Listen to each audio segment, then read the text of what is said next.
Monsieur le Président du Turkménistan, Mesdames et Messieurs les chefs d'État et de gouvernement, Monsieur le Président du groupe des pays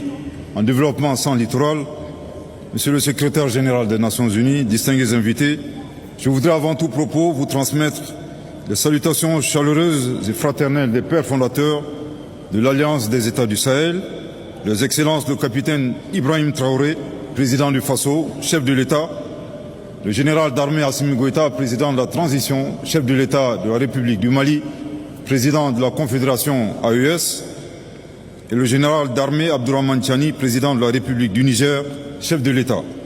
Je voudrais ensuite exprimer, au nom des États membres de la Confédération AES, ma profonde gratitude aux autorités turkmènes pour l'accueil bien chaleureux et l'attention particulière dont nous faisons l'objet depuis notre arrivée dans cette belle ville d'Awaza. La Confédération des États du Sahel, entourée de 11 pays voisins et côtiers, couvre environ une superficie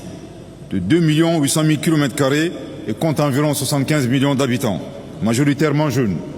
Elle est riche de ses terres fertiles, de ses cours d'eau, de ses sources d'énergie et constitue l'un des plus grands réservoirs en ressources minières du monde. Toutefois, les trois États de l'Interland cumulent bien malgré eux une grande partie des défis communs aux pays en développement sans littoral, tels que les coûts élevés des transports et les délais d'acheminement allongés. En dépit de ces difficultés, ils ont été victimes ces dernières années, sous des prétextes politiques fallacieux, de la violation de leur droit à l'accès à la mer et depuis la mer, ce droit pourtant consacré par plusieurs textes, comme la Convention des Nations Unies sur le droit de la mer de 1982, dite Convention de Montego Bay, ainsi que la Convention de 1965 relative au commerce de transit des États sans littoral, nécessite d'être respectée et sa violation mérite une condamnation ferme des Nations Unies. C'est le lieu de remercier la République de Guinée, la République islamique de Mauritanie et la République togolaise pour avoir constamment maintenu leur solidarité avec nos pays en gardant leurs frontières ouvertes. La Confédération AES attend du groupe des PDSL une solidarité agissante, y compris en veillant au respect des textes et des principes internationaux. Nous devons donc